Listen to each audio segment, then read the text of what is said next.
Urgent UX, and this is why the American Patriot system isn't perfect, featuring habitual line crosser. He line crosses habitually. Unsubscribe podcast clips, but unsubscribe clips. Yeah, obviously Brandon Herrera is in this one as well, as you can see. You're breaking my whole belief system. What you're talking about, Patriot system is not perfect. I always assumed it is. Now, here's what I'm thinking. Yeah, I kind of get the point that Patriot might not be perfect, but the newer version of system like that Aegis, which is, I think it's for the naval thing, right? Ships, like collection of ship that creates the system, is perfect, or at least better than Patriot, right? Or Patriot is like ground thing. Both are different system for different things, but both's job is to create this kind of like a dome type thing, which you can attack anything, right? And Aegis is more capable.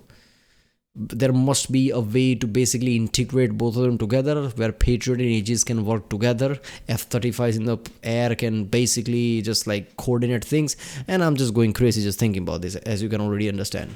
So I don't know what he's going to talk about here, but it's going to be interesting because these are the people who actually served, who probably seen Patriot system in action. So this is like a first-hand account type of thing.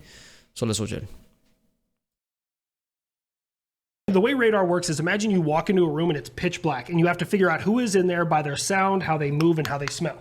That's kind of the way a radar works. So like, if you're an enemy aircraft, you don't want me to know what you are. Yeah. But if you're a friendly aircraft, oftentimes you have your identify friend or foe turned off, and you don't want anyone to know what you are, because that's, the easiest way to go fuck up Saddam. That's what they were doing. So friendly aircraft went out, did a bombing run. They were on their way back in. I actually talked to one of his wingman, one-on-one. I talked to his wingman. The Juice was the guy that we killed in the American F-18. That was his call sign, Juice. And what they did... I loved his football career. The whole wife situation, that's, Well, you can't win them all. Although he did in court, but... So back then, our radars couldn't tell us... Big fan of Broncos. Fuck. I love that. God damn it, we'll go back to that. Just the ridiculousness of that. Oh, man. So back then, our radars were... Yeah, is he talking about OJ, right? Did he win though? I get it, he won. But he died recently, right? Or am I missing something? I'm pretty sure he's talking about OJ, right? He died recently while being shunned, and nobody mourned his death. It's just really think about it. Like, your whole life, everything. And people just say, I don't care what happens when I die. But even if you try to think about, there will be a time where somebody will think of you for the last time, and then after that, you don't exist. If you think like that, that is insanely terrifying. It's just because no human will ever comprehend non-existing. It doesn't matter how much you say it, doesn't matter how much you rationalize it. That's how humans are. That's why we survive. Our survival drive comes from that. So he died and nobody cared. Nobody, even people are going to make a joke about that and all that shit. So did he really win in the end? Come on. We're good, but they're not as good as they are now. I know a lot more information about somebody. We have... Okay, I don't know how much of that I can say, but we know a lot about something flying through the air. And what they did is they dove towards the airfield. Now, what it is it's a threshold of kinematic criteria. Your altitude, how fast you're diving, length discrimination, all these other factors. And what the system did back then is said, that's an enemy missile. The system thought that the pilot diving towards the airfield was an enemy missile headed towards the airfield. And back then, operators were trained that the system is smarter than you. If it recommends something, that's what it is. Now we know that the system is imperfect, so operators have to verify everything. Why did they dive toward the airfield? Honestly, I don't know. When I talked to the pilot that was his wingman... Okay, what the fuck? In my mind, I guess he's talking about FA-18, right? Super Hornet. In my mind, that makes Super Hornet insanely powerful. Because a lot of plane would get damaged. If in order to dive, that a system thinks you're a missile, which means you went really hard. That nosedive was insanely fast, right? It's Peregrine Falcon level shit, right? When the dive is for body equivalent, this is that type of thing, but diving. And it's not system's fault, man. That's how radars work. Radar is doing radar thing. And there is a background algorithm script that computer is calculating all the time, how to recognize a missile based on speed, obviously. So I guess it makes sense. But obviously they realize that, wait a minute, a plane can do that too. So let's think something else.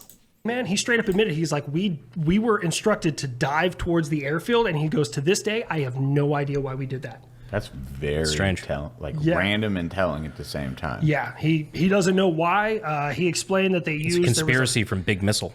big missile go whoosh, and guy go bye-bye. That's fucking crazy, though. When it does, Is it the I'm guessing, like, we've seen a lot of attrition stories of how some really badass people knew a lot, but upper chain never listened to them. I'm guessing somebody there realized this fault in Patriot, like, okay, a plane can be mistaken as missile, and people like, shut up, do your job. Don't worry about Patriot. And maybe the guy was in command or something and told them, okay, you know what, let's dive. You're doing this from now on. Just so Patriot can pick that up. Right? So they can say, see, I told you. It could be that. Oh, because I'm assuming they knew that maneuver would maybe set it off beforehand, or no? This is 2003, and not a lot was known about American Patriot.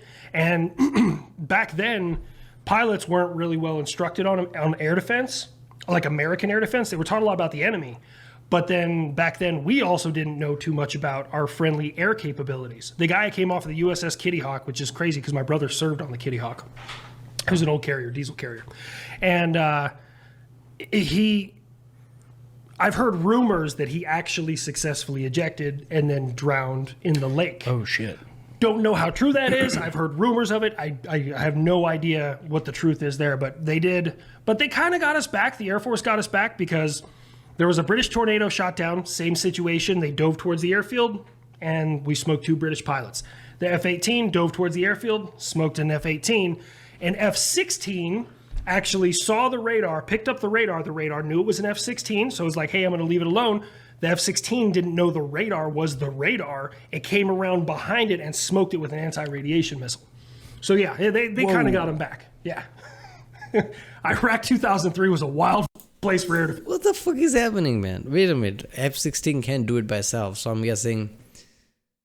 I think there was a major clusterfuck of, like, command. People who were, like, operating F-16 and the person who's, like, directing them on the radio didn't know about Patriot and vice versa. So F-16 were like, wait a minute, there's like an enemy radio because it must be enemy, why else would not be? And like, fuck it, screw it, like just burn it. F-16 just burned it. Well, the Patriot people are like, what the fuck? And then later they realize, oh my god, we destroyed our own thing. Yeah, miscommunication is insane. Defense. Holy fuck. Wait, hold the fuck on. So he didn't know it was his own friendly. Yeah. He just got pinged. So he was like, that's wild. It was like taking it out. Yeah, and then F-16s. you land, you're like, fucking took out a missile launcher. And they're like, that was yours. That was, yeah. So about that, Yeah. How much? That wasn't just yours. That was like a state-of-the-art advanced Patriot system that you just fuck up. That's what that happened. Is that? Those things are like $150 million a piece. Yeah, that's a. But I mean, was it unmanned? So the radar itself is unmanned. So Oh, it's that's just good, at smoked the least. radar. Yeah, no one Yeah. died in it. And That's a harder thing to explain. They actually got it back up and running in 24 hours. I talked to one of the guys that was out there. He's like, dude, if we would have moved that radar an inch, all the connectors would have came undone because they were like just held together with like bubble gum and like random wires they found. They're like, but we got it running. So I was wondering because like you mentioned that the there was talk that the guy had survived and drowned after ejecting. Mm-hmm. What's the missile payload like on that thing? Because I'm just thinking the raw TBI force of a rocket, or excuse me, a missile going off that close if it makes contact with your aircraft. Like that's So- gotta fuck you up. It depends on the missile. PAC-3, Patriot Advanced Capability version 3, those are kinetic kill, tip to tip. That's the way they work. Yeah, of course, I had to make a tip to tip joke. Yep. Love it. PAC-2, which is what he got hit with, is a proximity kill. So as it approaches, it explodes like a shotgun shell through it. So there's a distance gap that could be anywhere. Yeah. Okay. So kinetic missiles must be fast enough to have that like high-speed collision in like astrophysics terms, right? Like space terms, implying that they are so fast that their molecular strength is lower than their kinetic speed. So when they basically, like touch anything, basically anything, crash into anything, all energy goes inside and it explodes from inside. It's kinetic kill. So, I mean, it's a 16-foot missile moving at roughly unclassified Mach 4, hitting with the kinetic energy of a freight train going off a 70-story building. So it's a pretty hard hit. Like it's Yeah. it's a pretty hard hit. Yeah, I was just trying to think of like a scenario where the pilot, if there is an explosive on something like that, like even if I don't know, like just how you survive that. Because I mean, an explosive that close, even a low, much smaller payload of explosive. Well, he might have gotten lucky because it engaged him like a missile. So Patriot engages missiles different than we engage aircraft. When we engage aircraft, for various reasons, not just lethality, and this is going to sound really war crimey to anyone who's never heard it. Go on. And I can say this because Lieutenant Commander Candeloro said that. We don't Very good to point out the Yeah. exact name. Go on. I'm going to say the exact name. It doesn't target the aircraft. We target the cockpit. It comes down on top of the cockpit. So Why is that? If you can say. I don't know if I can say. Okay, that's fine. Dude, that's one of those hard ones. It's like with certain weapons, it's not, you can't use it on. This is like saying, like, why do you shoot at the chest and not the leg or something? Like, when the shit goes down, you want to take somebody out, right? It's like survival thing. So if you're trying to take out a plane, and let's just say you hit a wing, a plane has possibility it can still fly with one wing. Look at F-15. It landed with just one wing. Maybe especially in World War One, this probably is an old rule, because in World War One, World War Two, especially World War One, people used to get hit all the time. That's how the planes were made, bucket style, like how A-10 Warthog is, right? There's like a bucket that can take all the damage. The other side of plane can get all the bullet hole it wants, probably gonna survive. That's how the planes were. So like, take out the main cockpit. Like, the person is out, the plane is done, that kind of thing. It's like a headshot type of shit. I mean, it's not a war crime. It's a war. You're an enemy aircraft. What a war crime, right? You're trying to destroy it, right? I get it. The point is, like, if you just destroy the plane, he can just eject out. Nobody died. I get that, but you can. It's again, like I said, like it's like shooting enemy at the leg. Why did you shoot at the chest and not the leg? Like, what if I miss? What if after shooting the leg, he still pulls out a gun and shoots me? It's similar thing in the plane. What if plane survives and now launches a missile that fucked me? On enemy personnel, but you can use it on their armor system, their weapons. Remember we talked about this the other day. It's like The chin strap? I aimed at his comms gear. Yep. The 50 cal is an anti-material weapon, which is why I aimed for his ear pro when he was turned to the left. Yes. Haha. The 50, I love it. The M2 was here. The M2 is the just most perfect weapon system. Like, everyone always asks me, like, what's your favorite weapon, HLC? Like, if you don't want me to pick between, like, you know, handheld, crew serve, anything, M2 heavy barrel 50 caliber machine gun. It's perfection in motion.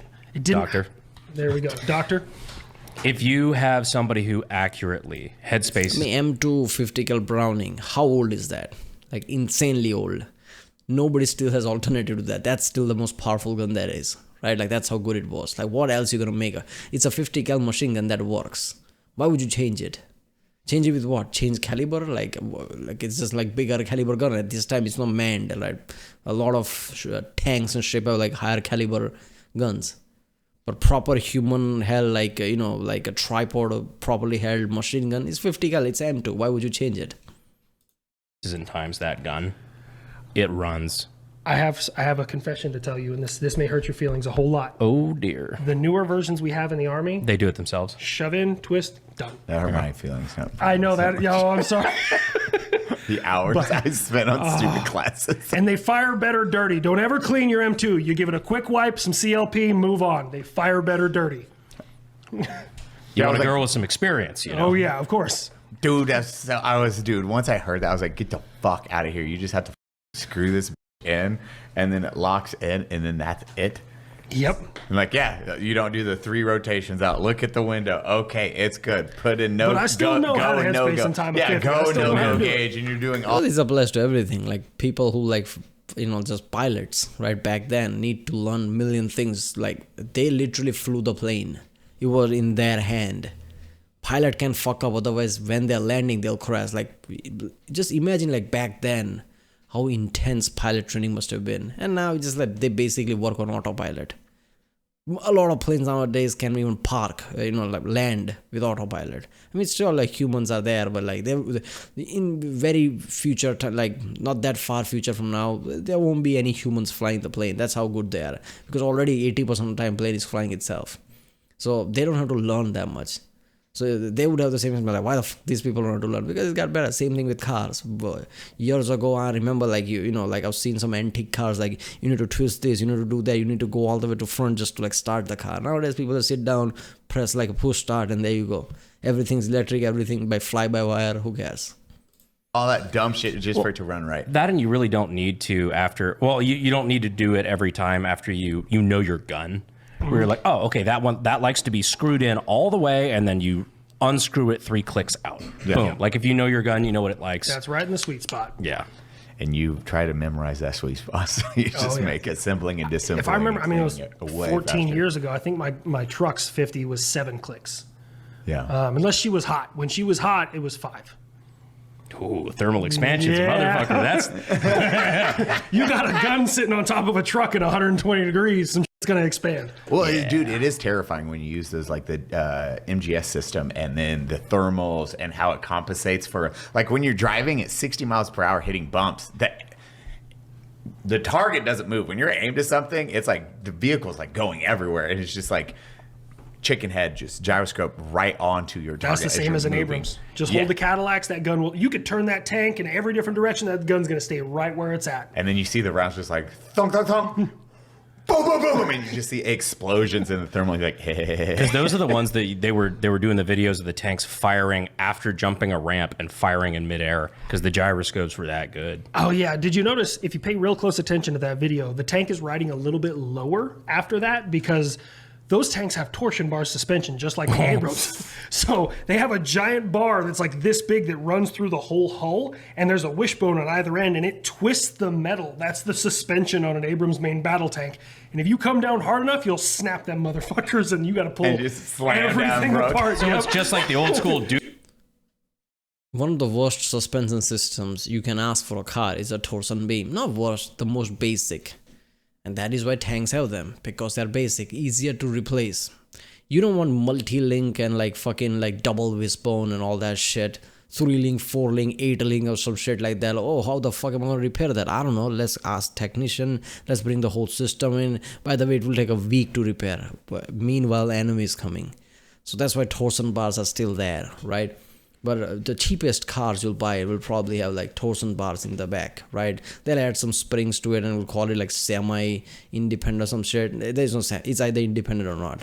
So yeah, torsion bars can be reliable also because they're simple. But yeah, it's easier to repair. Dukes of Hazzard, where it's like, yeah, it made the jump, didn't make the landing. Nope. They just rotate them. Like, there's a good commercial beat. After 7 seasons, you got 300 cars sitting over there on the side that didn't make it. Tank. Yup, there you go. Yeah, Patriot system isn't perfect. I didn't know about the dive thing, but it kind of makes sense with the radar. But yeah, obviously they've corrected by now.